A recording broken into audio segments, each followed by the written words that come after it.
Of the little alerts about the new iPhone update, guess what? It's going to let you add your passport to your Apple Wallet. It creates something called a digital ID that you can use whenever you need to show ID, including at the airport, to get on domestic flights, for a lot of things. And it sounds super nifty and so convenient. Everything in one place. Well, if you think that, you must have more trust in big tech safeguarding your privacy than I do. But at least here in the United States, this idea of a digital ID is optional, at least for now. But in the UK, it looks like the digital ID will soon be mandatory, at least if you want to work. This government will make a new free-of-charge digital ID mandatory for the right to work by the end of this Parliament. Let me spell that out. You will not be able to work in the United Kingdom if you do not have digital ID. It's as simple as that. Well, it's not simple. And you notice it's at the Global Progress meeting. Well, it's not simple, and it's being pushed by people in high places and with big tech connections, like former PM Tony Blair.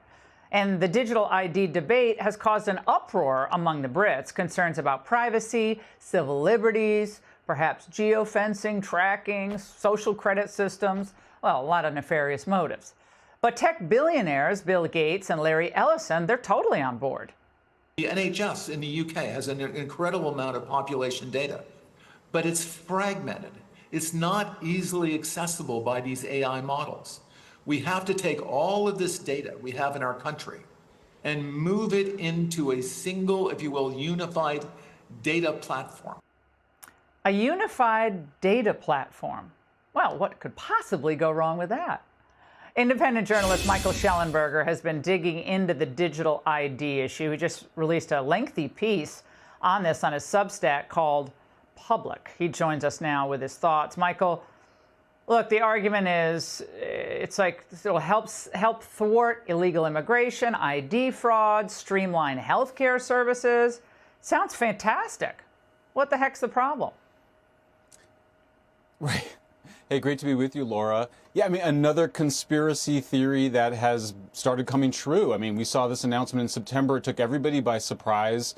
The World Economic Forum had been pushing digital IDs, the United Nations, the European Union, Britain. Of course, the really terrifying example is China, which uses digital IDs and a social credit score to control speech and to control what people think and say online. I mean, it could come in a lot of different ways. They'll start voluntary, then they'll make it mandatory.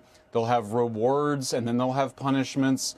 It's quite terrifying. And when you just listen to what the advocates for digital IDs say, it's terrifying. And, you know, Laura, one thing I learned from this last round of investigations is that this is a huge cybersecurity threat.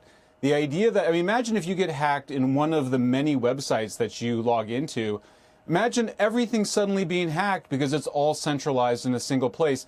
That cybersecurity threat alone ought to be enough to kill the digital ID. But again, this is potentially digital totalitarianism. Well, remember China hacked into, I think it was Office of Personnel Management, and got, untold numbers of government workers' records, their home addresses, phone numbers, Social Security. I mean, that's the U.S. government. Like, we're supposed to be the most secure system around. So that's an issue. But, the argument also... Go ahead. Yeah. Oh, no, I was going to say hacks happen all the time. I mean, there's huge hacks. Governments get hacked. Data gets released all the time. It's not a rare thing at all. But the argument also being made is that, look, we're already being tracked. Your phone's tracked, cameras on every street corner. So isn't this just, part of that continuum? And, is it going to make a big difference? Yeah, I mean, look, I think there's, when you're in public, people can film you. I mean, that's one of the rules that we have in the United States. There's no privacy on the sidewalks or walking through public spaces. We've always had that.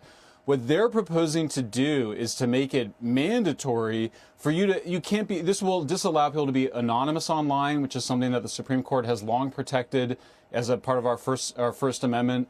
This is potentially not just tracking and constant surveillance, but really the control of language, of thought, and behavior. I mean, imagine if this had happened during COVID. They would have been able to prevent people that decided not to get the vaccine from traveling, or they could use climate credits as a way to prevent you from going on airplanes or entering restaurants. So Well, I mean, they the would do that. possibilities are endless. Yeah. Absolutely. Well, we know the left would totally do this if they could. By the way, to that point of anonymity online, the Spanish prime minister at the World Economic Forum back in January pushed for this. I think we have the soundbite.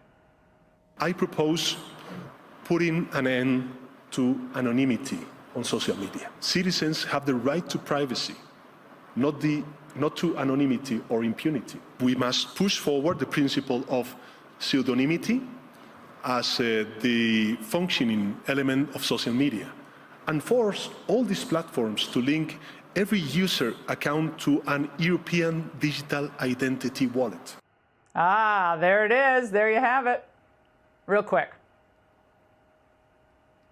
Well, it's terrifying, and we do have the right to be anonymous. We look, America's founding. How many of us remember the founding fathers would publish, really critical manifestos Federalist anonymously? Papers. That's part of the way that we get whistleblowers, the Federalist Papers. I mean, it's really part of the American tradition. We've got to stand strong on this, Laura, not just here, but globally, since our networks are all linked.